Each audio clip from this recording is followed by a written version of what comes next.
देवस्य धीमहि धियो यो नः प्रचोदयात्। ॐ भूर्भुवः स्वः तस्य वितुर्वरेण्यं भर्गो देवस्य धीमहि धियो यो नः प्रचोदयात्। ॐ भूर्भुवः स्वः तस्य वितुर्वरेण्यं भर्गो देवस्य धीमहि धियो यो नः प्रचोदयात्। ॐ शान्ति शान्ति शान्तिः। Let us meditate on the glorious effulgence of that Supreme Being who has created the universe. May she enlighten our hearts and direct our understanding. Om, peace, peace, peace. Right, today is a very auspicious day. It is the 164th birth anniversary of the great Swami Vivekananda. So shall we start with an invocation to Swamiji? It's a bit of an invocation in Bengali, but I think it'll be a good way to start our class. Definitely. Om Namah Shri Yatirajaya Vivekananda Suraye Satchit Sukha Swarupaye Swami Neta Pahanine. We salute the great King of Renounces and Controller of Passions, the great sage Vivekananda, who is Satchit Anand, existence, knowledge, and bliss, absolute, himself, itself, the spiritual preceptor and the remover of distress. Jai Swamiji. Okay, Omniben, over to you. Thank you very much, Krishna Bhai. Welcome, everybody. Can you see my screen okay? Yes. It's the right view. Okay. So if we continue with our lessons. So last week we started section B of paper 2, Hindu life and ceremonies. And we covered the 4 varnas and the 4 ashramas. So today I will look at the 4 purusharthas and the samskaras. Sorry, not the 4, but the samskaras. So as we have often said, Hinduism is a way of life. It's not just a religion, it's a way of life. So rishis and rishikas have laid out in different books, not just the Bhagavad Gita or the Upanishads, but in different books as well, the way in which society should be run and the way in which we as individuals in society should live our lives. And the 4 purusharthas lay out for each of us individually the 4 aims of life and the purpose of life and the way in which life should be led. So we're very fortunate, our ethical guidelines for living a good life have been laid out for us. We don't have to work it out ourselves. And the 4 purusharthas, the 4 aims or end goals of Hindu life. And, I feel absolutely privileged to have been given a Hindu birth. I mean, I'm just so blessed. I feel so blessed to have had a Hindu life because I can see people who are born into a different religion or culture and they struggle to understand, to make sense of things. Whereas I think Sanatana Dharma really makes logical sense. It makes ethical and moral sense. And so, for me, it's just a real privilege to have been given a Hindu life. And it's so rich as well. So the 4 purusharthas, the aims or end goals of Hindu life are dharma, which means righteous living or moral values. You'll hear the word dharma quite a lot in lots of bhajans and just in general speeches, dharma, dharma, dharma. What does it mean, really? I need to fulfill my dharma. People say, you have to fulfill your dharma. What dharma means simply is living an ethical, moral, righteous life. That's all it means. And we can talk about it more, but essentially that's what it means. Then there's artha, which is creating legitimate wealth. So our rishis and rishikas don't say just sit in the Himalayas and only contemplate God only and have a spiritual life only. They recognize that in a society, we need to bring up our children, we have to look after our elderly, we have to care for those who have less than we do. And that requires the creation of legitimate wealth. So there's no harm, nothing negative about wealth creation. And, you know, as Indians, not just Hindus, are good at wealth creation. I think we bring a lot to society. In any society we live in, we bring a lot of economic growth, and that's great. But the point is that we should do that in a legitimate way. And we'll talk about what we mean by legitimate later on. Then there's karma, fulfilling legitimate desires. So you might say there's a bit of a dichotomy here. Often you're saying in these classes, we have to control our desires and limit our desires and not always want to just fulfill our desires. But then there's a, you know, I think there's an acceptance that, you know, the human condition, the human body does have legitimate desires, and suppressing them can actually be more harmful. If we think of what's happened in the Christian churches, for example, and some of those areas where, you know, there's been a suppression of legitimate desires that's led to other problems. So there is an acceptance of fulfilling legitimate desires, and we'll talk about that as well. And then the ultimate is achieving moksha. So moksha is the big one to really understand in Hinduism. You know, what is moksha? How do I achieve it? That is our goal. Our goal is to achieve moksha. People sort of have different definitions of moksha, but ultimately it's liberation from the human condition. In short, what we say is that human life is given to us. It's a bit of here's a trial. See if you can really improve your life by the human life we get, each life we get. It's an opportunity for us to really improve our dharma, become a better human being. And the better human being, the more enlightened, the more realized human being we become, the more we get closer to achieving moksha. And Vivekananda would have achieved moksha because he fully understood this. The rest of us are still caught up in ego and desires, and, you know, we don't see the full bigger picture, but the idea is to try and see that full bigger picture and achieve moksha. So we'll talk about it more.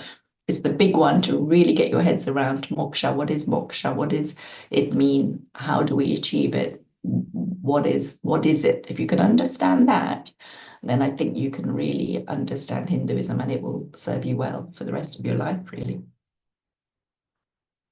Oh, I should just mention that. So the ashrama system that we're talking about here are the ways in which Hindus achieve moksha. So it's all of the things that we talked about last week, and we'll continue to talk about. So Hinduism, actually, the four purusharthas follow in some way Maslow's hierarchy of needs, which some of you may be familiar with. So Maslow, I don't know what culture he was from actually, but he set out this pyramid of needs, which is quite well known in psychology. You know, basic human needs need to be satisfied first at the bottom end. So that's your food, water, health, security and safety. They're the basic needs of any human existence. Once you have those, then you can build on them by having belonging and love and intimate relationships with friends and family. And then you can build on that further in terms of your psychological needs of achieving prestige or feeling of accomplishment, something that, you know, I've achieved something in life. And then after that, at the top is this self-fulfillment, self-actualization. So, you know, you can achieve that self-fulfillment of really understanding you as a person, your skills, your unique abilities in that self-fulfillment phase. And it's really understanding yourself and the universe that you live in really, really well. And the purusharthas are very similar. So karma is the achieving those basic needs, economic and desires. Then dharma is that sort of moral prestige, you know, not prestige, we wouldn't say it's prestige, but it's that moral values, serving society, serving your community. And then ultimately the goal is to achieve moksha. So I just wanted to show that there's a bit of a parallel there between Western thinking and our own thinking. So delving a bit more into dharma, a really important part of Hinduism, really, really important that you understand this, both just generally in Hinduism and also for the examination. So dharma refers to the right way of living, which helps to uphold society. So it's not living just for me. It's not living just to build my wealth and my, it's not me. That's egocentric living. So that's not dharmic living. It's about it's about living in a way that meets my needs, my family's needs, but contributes to the whole of society. And it's about not hurting other people. It's about not hurting the environment. It's protecting the environment. It's really having that holistic picture of life, that it's not just, I've been given a place on this earth. I need to, use as much of the resources that are available to me and, take as much as I can. That's not righteous living. Righteous living is have your place on the earth, in society, but help those around you, protect those around you, including animals, we say, guests, we say, the environment, we say. So all of those things, being mindful of everything that we do. And this could be from a day-to-day basis, everything you do, you're mindful of to make sure that you're doing it in a righteous way. Or it could be more holistic. I live my life in a holistic way. I don't do it to harm others, harm the environment, harm animals, etc. So it depends on your age and aptitude. I think as you get older, you're expected to, show more dharmic ways of living, I guess. When you're young and a child, it's, acceptable that you're a little bit more egocentric and self-absorbed. All societies are required to help society as large as per their abilities. Some people have great skills that they can use to help society. Others, may have more wealth that they use to help society by making charitable donations. Dharma signifies behaviors that are considered to be in accordance with artha, the order that makes life in the universe possible.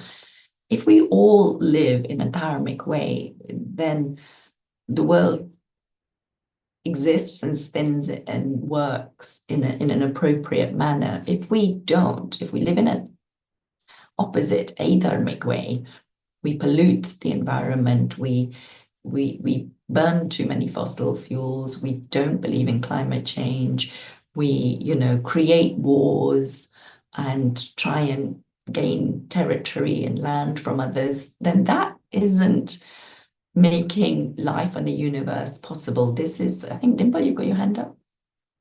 Hi, yeah. So it was just in line with dharma. So everything you're talking about dharma, and then you look at the way majority of the people are living in society now. Would you say capitalism has basically disregarded dharma altogether? Capitalism is a Western concept, and therefore it doesn't take dharma into account. So I would say it probably is somewhat opposite to dharma, but I think capitalism, we all live in a capitalist society, we live in a capitalist world, and I think you can still live in a capitalist world in a dharmic fashion. We don't say no creation of wealth. Creation of wealth is perfectly legitimate as long as it's done in a dharmic way. So I think that there are individuals in the world who don't live a dharmic life and therefore will create wars, will pollute the environment, have disregard for. Unfortunately, many of them are leading countries, and that's really, really difficult. But what we need to do is to continue to live our lives in a dharmic way. Jessica, did you have a question? Just very quickly, Avniben. Dimple, when we talk about Swami Vivekananda, I'll do a story on John Rockefeller, and that story itself will give you the answer. Okay, so if you don't mind waiting a couple of weeks. Yeah, no, not a problem. Thank you. Just remind me though. I will do. Thank you. Jessica? Omniben, how do we release attachments? Oh, that's a big question, Jessica. Really, really tough question. Simple, great difficulty. With great difficulty, but just keep trying. I think that's all we can do is being mindful of it, I think, because I think we it's more natural almost to have attachments, and it's hard to not. Natalie, Miss, for example, I'm really attached to like Latika Ben. Well, I'm not going to say that's a bad attachment. So when she's sick, I feel really sad and down. oh, well, I'm sure she appreciates your love. Latika Ben? I think Latika Man feels the same about you, Jessica. Yes, Because I really love her as my teacher. That's Yeah, lovely to hear. she feels the same. I am here. Thank you, Jessica. I'm blessed. All the teachers love you, so yeah. Latika Ben, you are the best teacher in the world. Oh, thank you, Jessica. So let me carry on, Jessica, then we'll come back. So Hindu dharma includes religious duties, moral rights, and duties to each other to keep that social order. So it's not just performing the religious duties. This is literally a way of life. If we looked at the four purusharthas and the question was which is the most important, dharma is considered more important than artha and kama in Hindu philosophy. So then let's look at artha. What does artha mean? So this somewhat goes towards the capitalism question. So artha means wealth. It's been recognized that artha, wealth creation, is essential for running a Hindu society. We just wouldn't function with so many humans in the world. We wouldn't function if we didn't have a system of I produce and I sell, and you produce and you sell. So we wouldn't work. So we need a system of wealth creation and exchange through monetary means. So the most important duty of the householder stage, the grihastha stage, is to earn money, but righteously. That's the key point. It's not by stepping on somebody else's head, by it's not at the cost of others. So we can create wealth. We can create wealth legitimately, as long as we do it using our own skills and intellect, but we don't do it by hurting others, hurting animals, hurting the environment, hurting other countries, all of those things. So that's where I would say the capitalism point comes in. We can run a capitalist society, but we can do it in a righteous way, is what I would say. It is recognized that, if you have too much wealth or too little wealth, this can be problematic. If you have too little wealth, you really don't have enough to sustain yourself, your family, you don't have shelter, then your entire life is absorbed in trying to do that just to protect your family and find food. So you don't have time to really focus on the spiritual development of yourself and your soul. Whereas equally, if you have too much wealth, sometimes you can be self-absorbed in that. And a little bit back to attachments, you can get just too attached. If you've got too much wealth, all of your life could be spent just managing the wealth, hiding the wealth, spending the wealth, trying to protect the wealth from others, and we've seen it in people, I'm sure, that, they get absorbed in that. And whilst they've had a wealthy life, they get lost in it. And many, if we think of a lot of the sort of, Michael Jacksons of the world, and the sort of the people that really shot up to fame quickly and generated a lot of wealth, a lot of them have passed away at a very early age because they've just not been able to manage the situation. Not the best example, but it came to my mind. So the other point in Hinduism is that we humans are seen as stewards of wealth. If you think about your property, and I quite like, it's a bit geeky, but looking at old deeds, property deeds, because it really, you can see your bit of land that you feel is your home. You can see it was actually owned by somebody else and somebody else and somebody else and somebody else.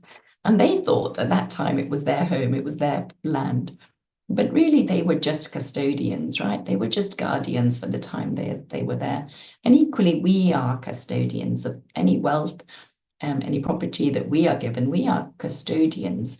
And Ramakrishna teaches, act in the world as a maidservant. Look after everything, but act as if act as if everything belongs to you. So look after it in a way that it belongs to you, but in your heart know that nothing is yours. You are only a guardian, the servant of God. So I think that really helps with attachment too. We are custodians. Nothing is permanent. We are here. We have to look after what we have while we're here, but we also need to know that we are not here permanently and nothing is permanent. And I think that helps with that idea of attachment too, and it allows you to think, more higher thoughts in terms of your spiritual growth rather than just material. Giving to charity obviously is going to be very, very righteous. Okay, let's move on. So karma. Karma is fulfilling legitimate desires, including physical desires. Just to move this time. It's considered to be one of the main aims of Hindu life. So fulfillment of physical desires within marriage is considered to be legitimate. Outside marriage, e.g. adultery, is not permissible in Hindu teachings. It shows a lack of commitment and loyalty to the married partner. Somebody described karma as love without violating dharma, moral responsibility, artha, material prosperity, and is part of one's journey towards moksha. So as I said, gaining wealth, legitimate desires are not considered immoral or bad in Hinduism, but eventually on the path to moksha, the goal is to give up material desires, both the physical desires and the more emotional desires, and really try and achieve that detachment that we hear a lot about. So ultimately, to achieve moksha, we do have to give up those desires and the material attachments we have as well. Josh, did you have a question? What is adultery? Adultery, sorry, this is when you are married, but then you have a relationship outside of marriage. Thank you. Sure. Okay, so moksha, the big one. What does moksha mean? So remember, this is the main goal of Hindu life. All the others are all steps that take you to here. Everything else we do in life is a stepping stone to getting you to here. Now, some schools in Hinduism say moksha is the freedom from samskara. So samsara is the cycle of birth and death. So we in Hinduism believe that after somebody dies, the soul is reborn. The body is discarded, but the soul is reborn. And we have a cycle of rebirth. I think Hinduism is the only religion that believes that. So this is called samsara. It's a cycle. And the reason why we have that is to fulfill our dharma and to improve our karma so that we become essentially better human beings each time round. We get closer and closer to God. We get better and better understanding of what the human existence is, what the universe is. We get closer and closer each time to Brahman, because each time we go around the cycle, we learn that actually, that those attachments, that wealth creation, it's all good and it's legitimate and fair, but actually, I want to spend more time on that spiritual side of life. I want to understand spirituality more. I want to practice spirituality more, because this is how you become one with Brahman. So what Hindus believe is that the universe is created as one, as Brahman. It's one. Let's think about the sea as the universe. And each droplet of water in the sea is each individual person or each individual animal, or each individual living thing, and it makes up, all of those living things make up the entirety of the sea. They make up the entirety of the universe in that analogy. And our goal as a little droplet in the sea is to understand that actually we are part of the sea.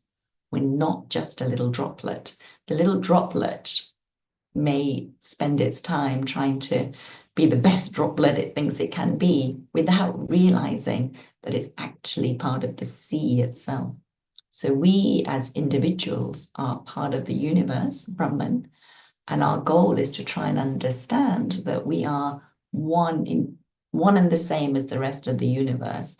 We're just depicted as a droplet or as a person. We've got a physical form that makes us think we are separate and unique from each other and the rest of the universe, but actually we're not. So that is moksha. If you can realize that and live your life like that all the time in everything you do, therefore then you would never hurt anybody, you would never create a war, you would never say anything bad to anybody, you would never be worried about what clothes you wear, what fashion you follow, what house you have. You wouldn't be worried about those things because you now see the universe as one, connected, one don't even know what to call it, one being, one existence, one consciousness. You know, we have all these different names for it.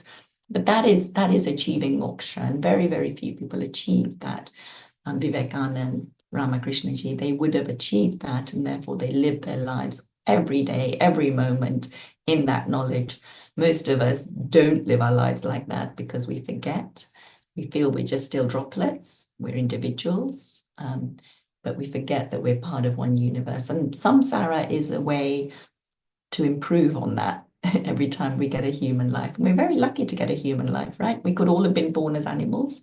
They don't have this system. They don't have to fulfill dharma. If you're an animal, you need to eat, you kill to eat. That's perfectly legitimate for an animal. It's not legitimate for a human being. We have dharma. So others see moksha as enlightenment. So they would say, well, you can achieve that enlightenment not just as a function of death and, you know, the spirit being joined with Brahman, but you can actually have that enlightenment now. You know, you can sit here and be fully enlightened and fully self-realized, know that you are part of Brahman, and that's what Vivekananda and others did. So there are kind of two schools. One is that you achieve moksha and your soul becomes part of Brahman. You're free from that cycle of death and rebirth.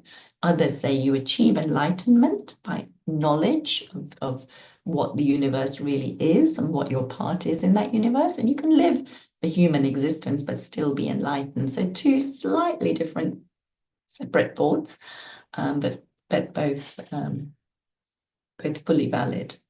Any questions there? Really difficult topic there, but I think that's the most amazing topic in Hinduism. I'm going to move on if there's no question. So how do we achieve moksha? If moksha is the ultimate goal, whether it's freedom from the cycle of death and rebirth, or it's enlightenment by you know, our mind understanding what we really are, then what are the, again, you know, we get nice pathways given to us. We don't have to figure it all out ourselves. So there are 4 pathways to achieving moksha. One is gyan. So this is through your intellect, this is through knowledge and discrimination and figuring out what's right, what's wrong. You know, there are many people that will tell you this is right, you know, this is what happens when you die, this is what God is, this is who God is.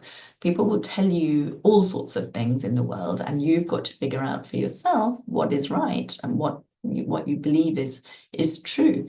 I'm fortunate that I've been given a Hindu birth, and I believe that, you know, everything that we're talking about here is right. I don't think it's logical, in my personal opinion, for there to be a God sitting in heaven waiting for me to come up there and meet him or her. You know, that to me just doesn't sound logical. So this idea that the universe is one, it's Brahman, and our goal is to become part of that or to know that makes sense to me. So that's gyan, through knowledge and understanding, and focus on what is the truth, you know, because as we say, there are lots of people who will tell you all sorts of things, and it's up to us individuals to work out what we believe is the truth. And this karma, this is through action. So the 2 big hitters in Hinduism is karma and dharma, right? Dharma is doing everything the right way, righteous living. Then there's karma. Karma says you do need to take action. You can't just sit on your sofa every day and have great thoughts and not hurt anybody and be kind, you know? You know, that some people might say, okay, well, I can just sit on my sofa every day and I won't hurt anybody. I'm not hurting the environment. I'm having righteous thoughts. I'm fulfilling everything. No, there's also karma. Karma means you have to actually take action. So you've been given a human body. You need to use that body for the betterment of the world. So, you know, how do we do that? What is the best way in which you can achieve your work, but not for you? So you have to go to work, you have to use your skills, you have to use your intellect, you have to use your body. Don't sit on, it's not a couch potato lifestyle, but you're not doing that work for you. You're doing that work so that you can offer that to God. That way you don't get attached to the fruits of your labor. If you say everything I do, I will work to my best ability, use my best skills, but I offer everything that I achieve to God, then you're doing it for that. That's righteousness, and you're doing it in a way that you're not going to be attached only to the fruits of the labor, as it were. Another way to achieve moksha is bhakti. So this is through pure devotion. So the ISKCON movement would say the way to achieve moksha and understanding of Krishna is through bhakti, you know, pure love of Krishna. So that's the bhakti marg. And then there's the raj marg. This is probably the hardest way of achieving moksha, and this is more meditation and really sort of focus. You know, the people, that very few people that can go to the Himalayas and really just think about God. You know, they would be using the Raj Yoga to achieve moksha. So that's the 4 paths. There will be more on that later.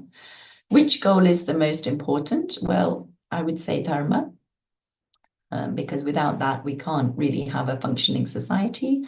So acting with, you know, good moral, ethical principles at all times is the most important purusharthas. Right, I think that might be leading us to, okay, so there might be questions on, are they applicable today? I would say yes, they're all applicable. They all relate to basic human life. You know, the context might have changed a little bit as time's gone on, but really, you know, we all need the basics of life. So they continue, and they contribute to a very sort of ethical society. You know, India has not really gone to any wars, I don't believe. You know, we've had wars initiated against India, but India doesn't initiate wars against other people. So that tells me that, you know, ultimately Hindus in India do lead a dharmic life, because that's not their goal. Although I have heard about all these warheads recently, but I'm assuming that's a defense mechanism rather than anything else. So let's move on to samskaras. I'm running a couple of minutes late, but I think we'll catch up. So what are samskaras? Samskaras, note, slight difference in wording here. Note there's a difference between samsar and samskar. Here we're talking about samskars. These are the rites of passage, rituals to mark the transition of life. There are actually 16 in, I think, Judaism, they call them sacraments. So each time you go through a different phase in life, you go through a different samskara. The first samskara happens at birth, and the last samskara happens at death. There are 4 samskaras that we look at in this course. The namakarana, which is the naming ceremony, the upanayana ceremony, the thread ceremony, the vivaha ceremony, the marriage ceremony, and the antyeshti, I can never say this word, the death ceremony. Let me put it that way. You can see it on the screen. Antyeshti. Antyeshti. I don't know why I always get stuck on that word. Well, if you divide that into 2 words, because Yes. it's easier. Ant means the last or the end. Antyeshti. Yes, yeah, antyeshti. I think it's the Y in the middle that goes in. Yeah. Anti, yes, antyeshti. Thank you. So namakarana. So you know, we all name our children when they're born, and in Hinduism we have a ceremony that deals with this. It's normally done about 11 days after birth. You know, we should choose a name that is meaningful and inspires the child. The name is often whispered in their ear. Slightly different ceremonies go on in different cultures, different, you know, Hindu cultures. Horoscope often used to decide the first letter of the name.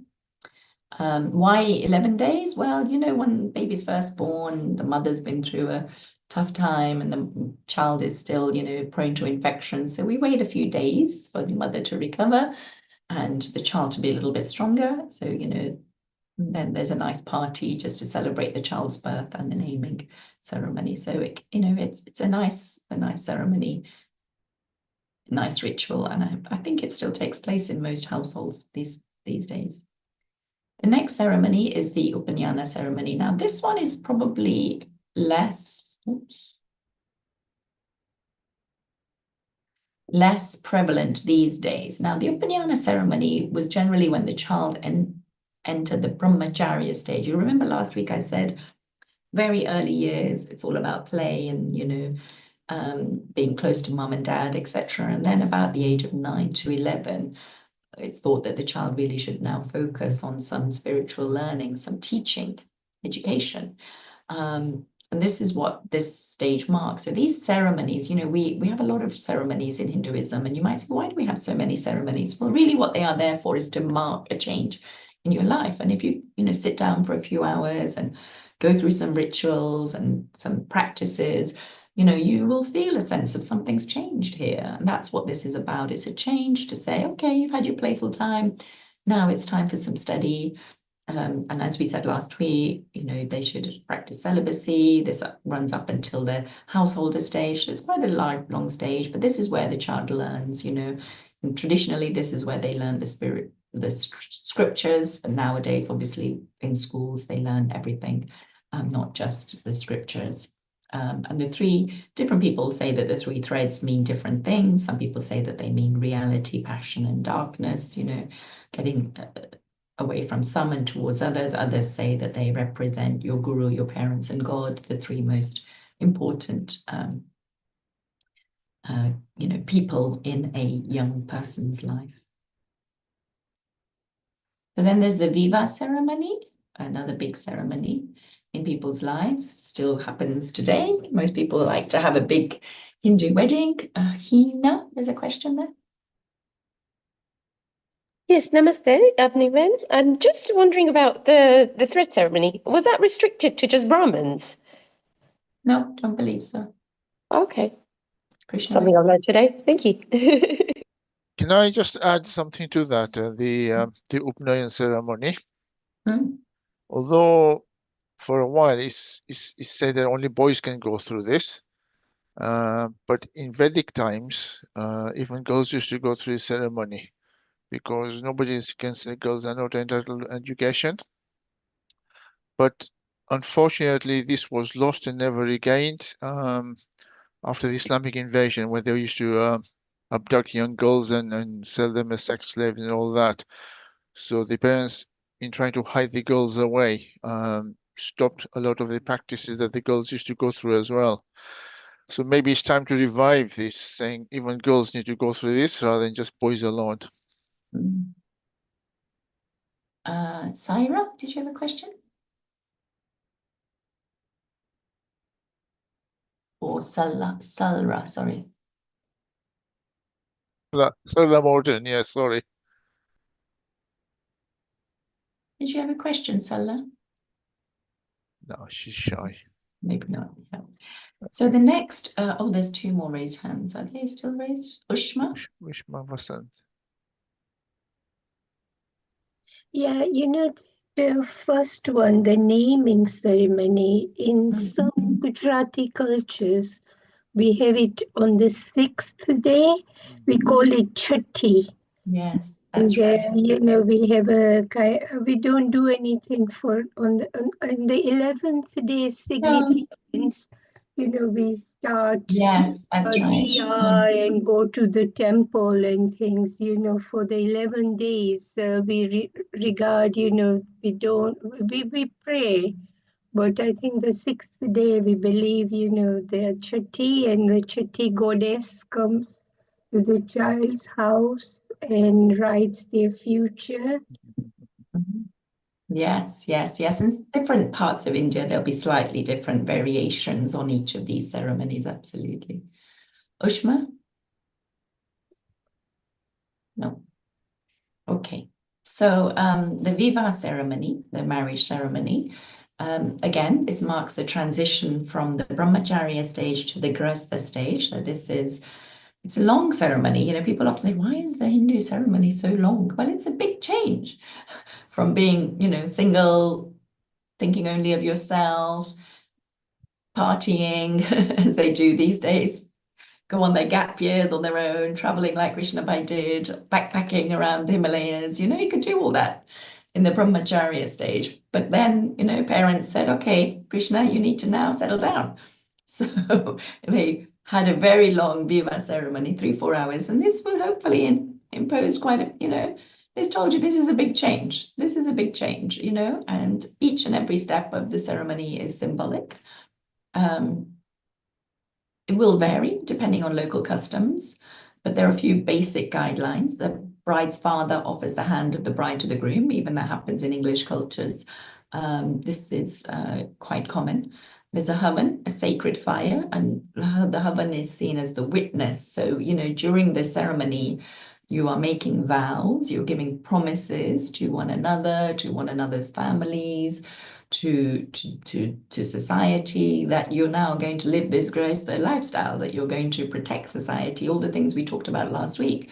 You're basically making a contract which says, I'm now going to give up my kind of individual ways, and I'm going to focus more on being a couple and giving more to, you know, my parents, eventually the children, bringing up, you know, creating that legitimate wealth, and you know, so it's basically a contract you're entering, and the fire is the witness.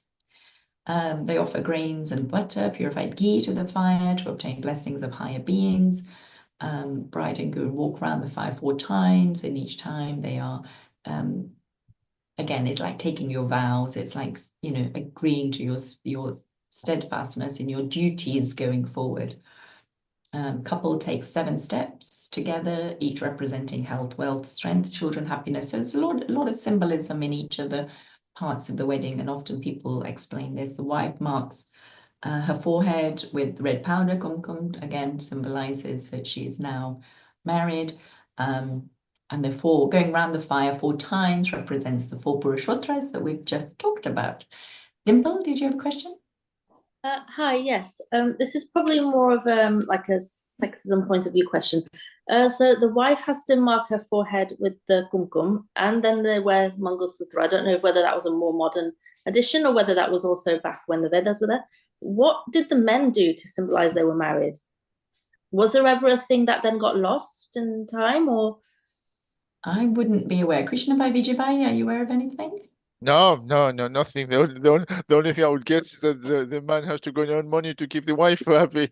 What about wedding ring? Is that new? Wedding ring is a new thing? But wedding ring is a Western thing. Yeah, It's nothing to do with Western, it. But I think you got a point there. Actually, it is in that sense, I guess, sexist, because you're right. Women have usually women symbolize whether they are, you know, not married, married, or a widow in that sense. Yeah, You don't there's see the always a man stage of wearing a woman. white, or sometimes it's true, but I think it's again, I would say that in the Vedic times, if you study some of the scriptures or even really secular books on Vedic times, generally they were, I mean, women are quite, you know, open.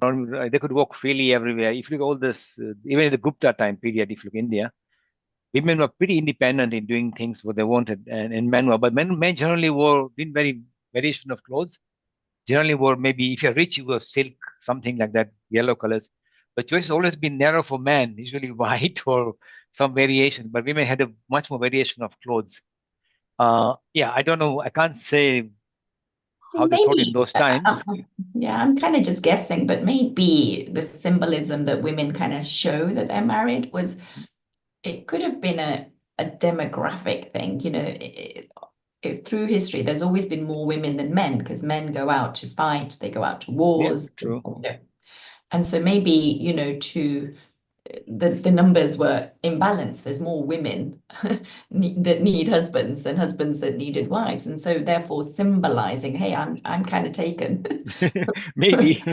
But yeah, I think generally, I don't think, from what I see from especially on the Gupta period, which is about 6 AD, And all the material I've read, because they documented it extensively at that time, the Guptas, and then you see that actually women are doing a lot of stuff. They would go around, do a lot of stuff. But yeah, I don't know why men don't have any kind of symbols. Yeah. Yeah, But because it's a fair every point. Yeah. part of a woman's stage is marked, right? So like as soon as she probably goes through Brahmacharya stage, we've not covered it, but maybe there was something she had to wear or do to symbolize she was Kumari. And then when she gets married, there's Sindur and Mangalsutra. And then when she's widowed, it's the white sari. But when a man's a widower, you don't have that. They immediately just go out and get married. But it's the same in the Western culture.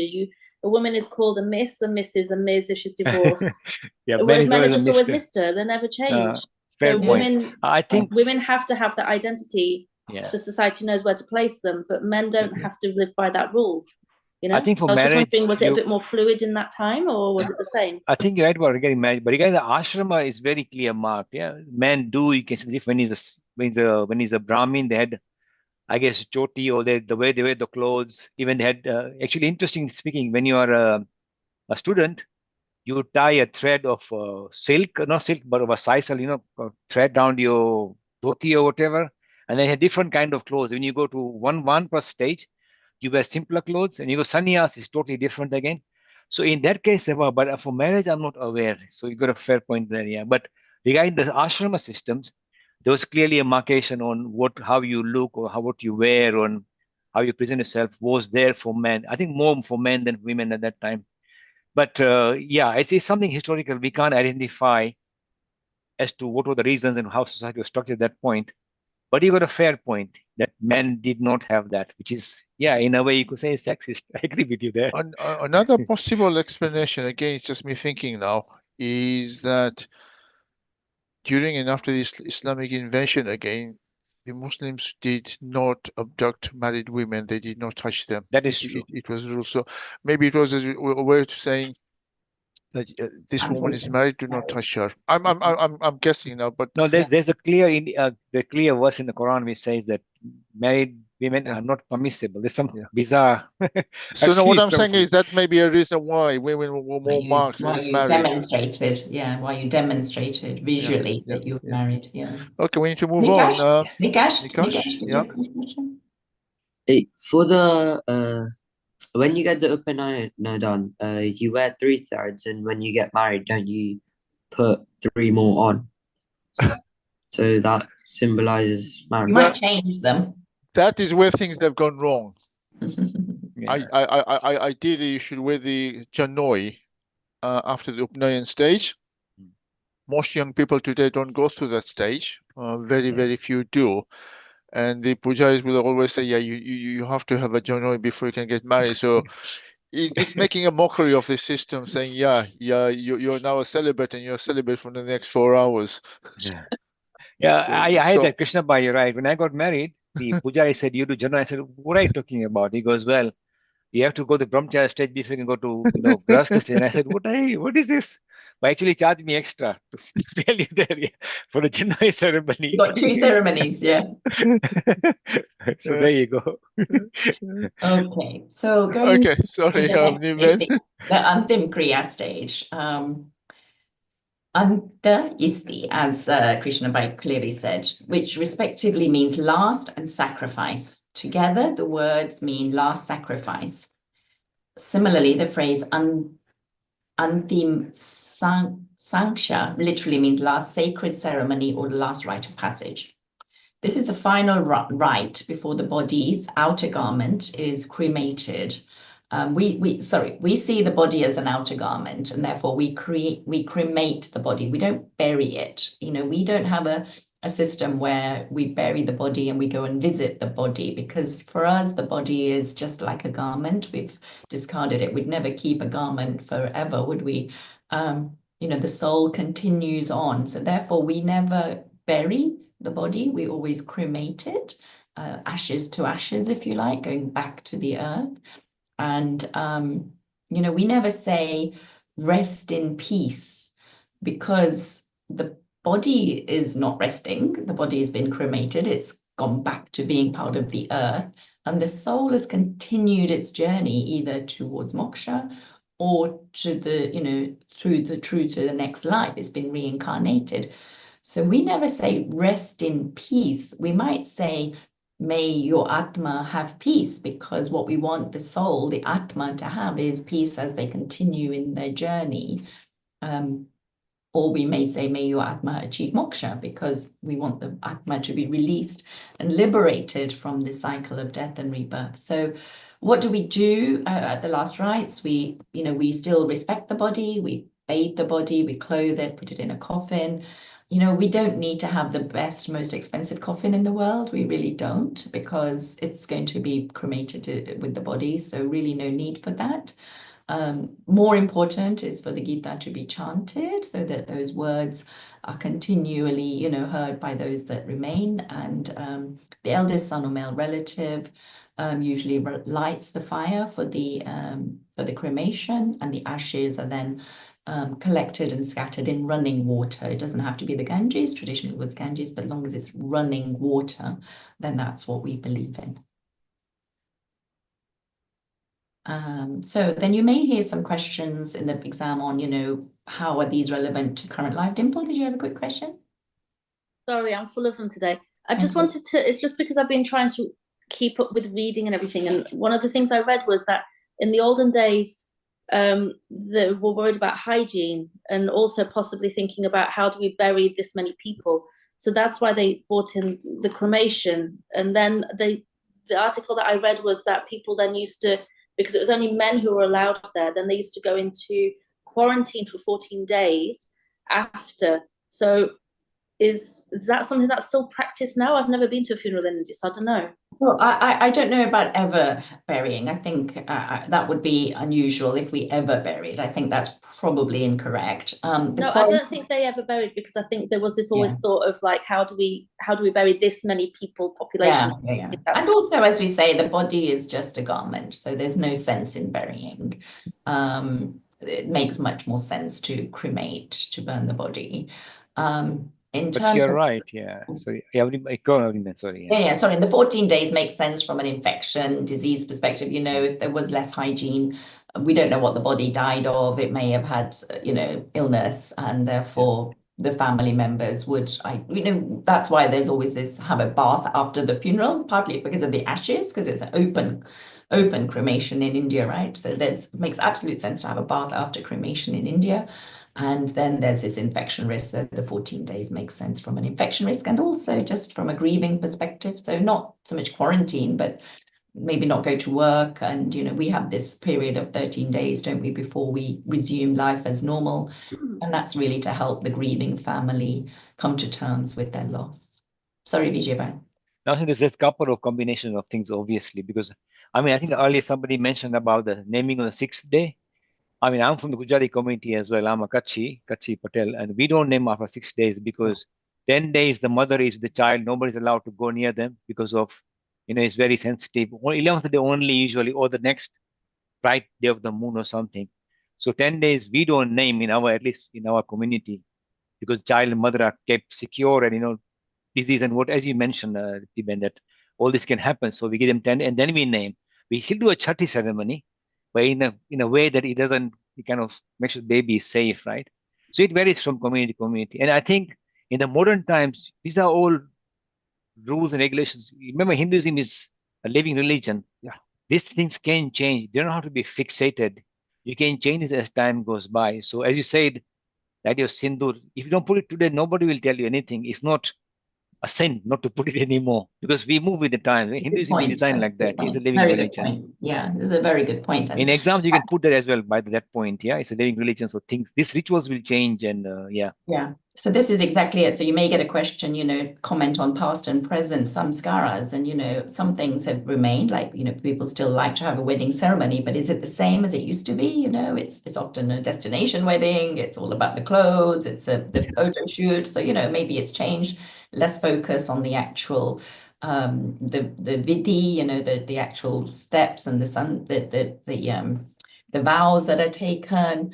Namakarana, most people, they have some form of naming, whether it's a ceremony or they just do it, I don't know, but the baby is always named, whether there's something behind, more to it. Often people now have baby showers before the wedding and before the baby arrives, and that's a bit more of a Western concept, so maybe that's changing. Upanayana has really declined a lot, probably because Western education system starts at a different time and it's got a different focus. So really that Upanayana ceremony is almost gone, I would say, in the UK. I don't know about in India. I think they still practice it much more in India, and it's, you know, quite a party, as I understand it from others that have been. So, you know, maybe that's changed too, but you know, I don't know. You can put your own views on whether you think turning these things into more of a party is fine, because it still keeps the tradition and the culture and gets people together. And, you know, we focus on the baby or the couple or the boy or the girl who's going through it. So, you know, you can put your own views on what you think, or whether these changes are good or bad. But as Vijay Bhai says, it's a living culture, it's a living religion. So we'll keep evolving. And it's the continuous evolvement that allows it to remain, really, because if we don't evolve, then like many other religions, you know, we become defunct. I'm just going to stop sharing because I'm at the end of my thing there. So we've got a few more minutes if anybody's got any. I don't know how to put my hand up on here, so I'm not being able to do that. So That's all right. apologies. But I've got a couple of questions, if I can ask. Just so there was about mentioned on the antyeshti ceremony that the son or the male person does that. Can I ask why a daughter is not allowed to do it, or a female's not allowed? And I don't know if it's not allowed. I think it's traditional. I mean, women didn't tend to even go to this part of the ceremony, and partly because it's so difficult. I mean, of anything that we do in life, that last ceremony that we do for our parents is really, really difficult. And so maybe, you know, it was thought that the boys, men in the family are going to be a bit more stronger emotionally and are able to cope with it. Maybe that's why it's evolved. And women, as I say, traditionally didn't even go to this part of the ceremony. Krishna Bhai, Vijay Bhai, I don't know if you want to add. Yeah, all I can say is that I think for my father, who passed away now nearly 30 years ago, my sisters did come for the funeral ceremony. But there was nobody barred them as such, but it's some sort of tradition. People just think, but it's better now that both attend. But yeah, I think it's more to the tradition than any kind of religious injunction as such. I mean, Hinduism doesn't have such kind of injunction anyway. The law books are all, you know, they've got a sell by date. Yeah, it's a question of tradition more than anything I else. think if anybody's been to an open fire funeral, you know, you have some wood and then the body is placed on that and they start burning. It is quite horrendous to watch. It's gruesome. I've done it. I've done it, Krishna, but I've done it for my own father. It's very gruesome. I'll just give you a gruesome description of what happens. The body starts burning, and then you find pieces of flesh flying off. Oh gosh. And then you find all our muscles are kept under tension, but once it starts burning, so you find sort of limbs flying and all that. And it was traditionally believed that you need to be very emotionally strong. And it has always been a belief that women are maybe not as strong as men. Sorry,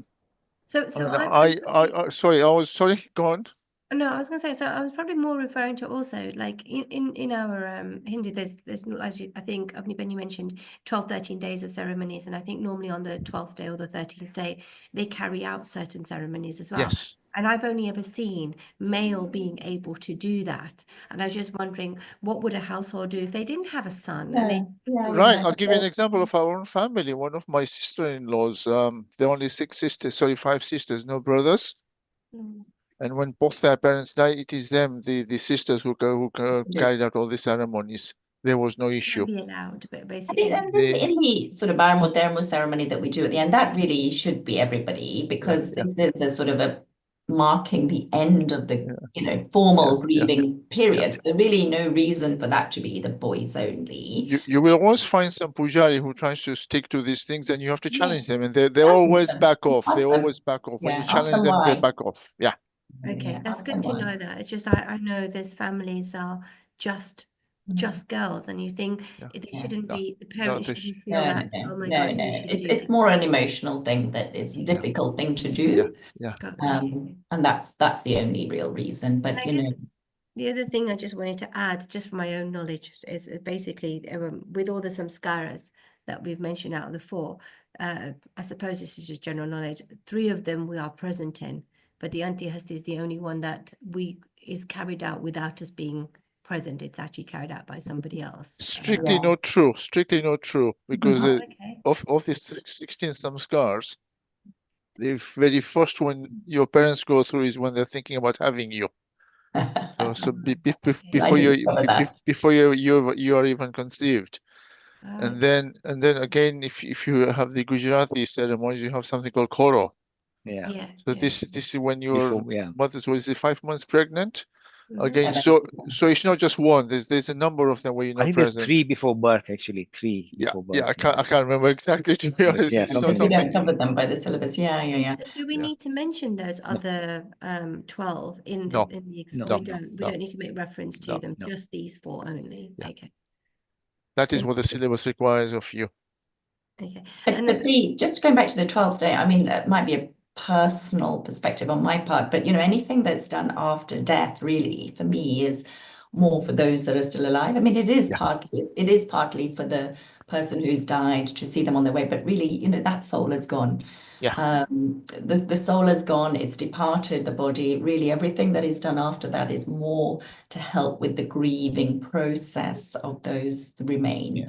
So and people therefore, say that. So people say, "Oh, but if you don't have a son, then you won't reach moksha. You won't get your lot of soul rubbish. doesn't go the Lot right of way." rubbish. It's like Absolute that kind rubbish. of thing. So they Tell force them to people get lost. They force Simple people as to do be a brutal male about person it. to do it. So that's why I was like, sometimes that male person isn't even the immediate person that's attached to those individuals that carry that out, and I think that's a little bit unfair, I suppose. So Totally. I mean, there are some people that don't even have children, so how on earth? Exactly. It's crazy thinking. I'll just give you a different experience I went through literally 2 weeks ago. We were sitting in this puja before the start of a saptah, and the guy who was conducting the ceremony, several times along the line, he says, at this stage, people used to offer gold to God. So after the 3rd time, I said, is God so greedy that he has to have gold before he accepts anybody's devotion? And then he just shut up for the next 7 days. He didn't say a word. And then on the last day, he jokingly says, "Today you have to offer gold." And I says, "Well, I have ordered it online from Vrindavan, but the big chap in Vrindavan says, 'You idiot, you're going to send it back to me, so I'm just keeping it.'" and that was the end of story. So sometimes you have to challenge these idiots, and I will call them idiots. Swami Vivekananda used to call them the priestcraft. This is it, and it just makes you think some of the things. So thank you for that. That's interesting. And therefore, improving your own knowledge helps you avoid those traps. Yeah, it is a trap. Yes. Yeah. So improve your own knowledge and therefore avoid the traps. We've got 2 hands up Dimple, I know here. we're running out of time, but there's a couple of questions. This is an important area, so I'm happy to take the question. Dimple first, and then Rajan. Hi, thanks again. So going back to the 12 days of the post-funeral, post-cremation, where it's more for the family as a mourning process. So just a quick story. My nephew, he was born with cerebral palsy. Luckily managed to get to the age of 18, but he was non-verbal. Then he passed away about 30 days after his 18th birthday, which was really sad. But it's been 2 years since. But my brother and his wife, they were in India, and then they came across this Maharaj who was just like, for him to reach proper moksha and not be stuck in this life cycle again in his next life, because obviously he was born with this disability, he was unmarried when he passed away, he should have this prayer. Now, when somebody gets you emotionally like that, and they then went to this remote place in Jamnagar, like way outside of Jamnagar, and they did this prayer thing. But how do you, because to me, it's just like, well, the soul is gone. It was by medical negligence he was born that way. It wasn't something he was born with for maybe the past life. It was clearly medical negligence. But how can you tell, like my brother and his wife, like, actually, you shouldn't listen to this Maharaj, he doesn't know what he's talking about? How can you approach something as sensitive as that? That is not easy. It's not easy. But something like that, do the priests really tap into that emotion? Is it ethical? Is it moral? Is it dharmic of them, considering their profession? It's not, right? It's none of them. No, it's definitely. It is playing on people's emotions. That is. Yeah. unless it's really helping them in some way. If it gives them some sort of release, Closure, yes. closure, then maybe. But if it's just adding to their, you know, we did something wrong, then that's wrong. So Yeah. you know, again, so priestcraft, as Krishna Pai says. You know. Thank Yeah, you. trouble is it's hard to fight this Yeah. because they, like I said, they play on people's emotions and you can't sort of, it's difficult to deal with that. Some ceremonies can help. So the 12th day ceremony, often people feel, even actually the cremation ceremony, I noticed that after the cremation, the families often feel a sense of relief or release. Maybe release is the word. I see I see a change in people. So these ceremonies are there to help with closure, with acceptance, with moving on.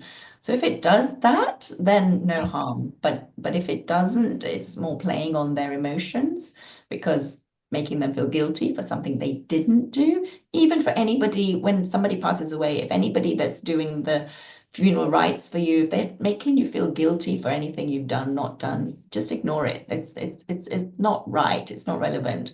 Their job is to help you with the grieving process and nothing else, and to the soul is going to be released. Nothing you can do to stop that soul being released. It's on its journey, and it's going to do, it's gonna go. You know, the universe will sort that out. So whatever you do, right, wrong, not yes, no, after those days, don't worry about it. I've seen many people get really quite upset because they're told you didn't do this, you didn't do that, and the soul's not going to achieve its journey. I mean, really, it's just impossible for the soul not to achieve its journey. Whatever, the soul will continue its journey based on what dharma it's done.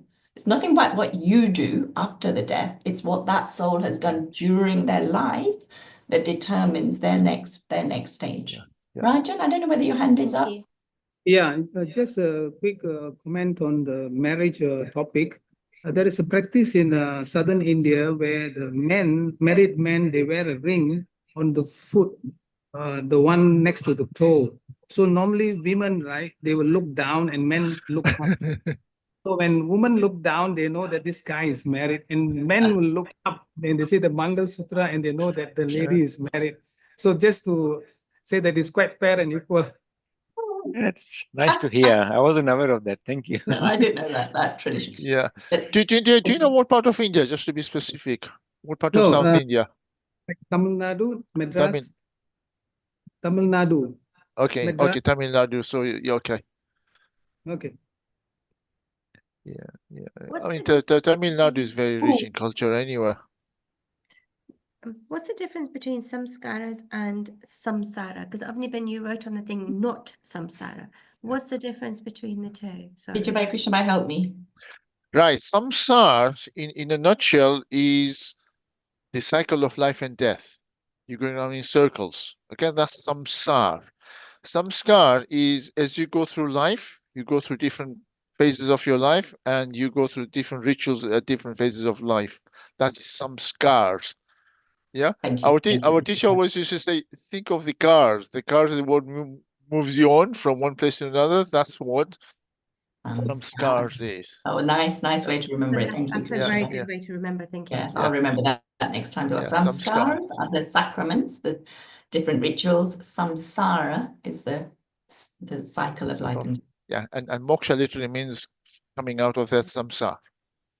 Out of that cycle. Simple as, yeah. Oh yeah, easier said than done. Very, very difficult. So we're a little bit over, but thank you, everybody. I think it was a good discussion, and I hope you've all enjoyed it and learned this. I'm away next 2 weeks. I'm going to India after 20 years. I think it's going to be a bit of a shock to me. It will be a shock. It will be a shock. So the other teachers will kindly do the next stage of the course that I would normally do, and I'm happy to pick up some other lessons later on if you need me to. We would love to hear your experiences, Avniben. Yes, happy to share. Have a good holiday, Avniben. Happy journey. Enjoy your holiday. Namaste. I'm never sure India is a holiday as such. I don't think India is a holiday. Hey, listen, every trip to India is a holiday. Of a sort. Namaste. Okay. Yeah, It's an experience. That's how I even- think of it. It's an experience. even spending time with family is a holiday. Yes, yes, yeah. And this is the point. Yes. Yeah. Okay. Yeah. And somebody Thank you. would be able to do the closing prayers. Thank you. Abuka, what do you do? Latika Ben? Or Om Sarve Bhavantu Sukhinah. Om Sarve Santu Niramayah. Om Sarve Bhadrani Pashyantu. Ma Kaschid Dukha Bhag Bhave. Om Shanti Shanti Shanti. May all be happy. May all be healthy. May all enjoy prosperity. May no one suffer. Om. Peace. Peace. Peace. take care, everybody. Same time, same place next week. Thank you so much.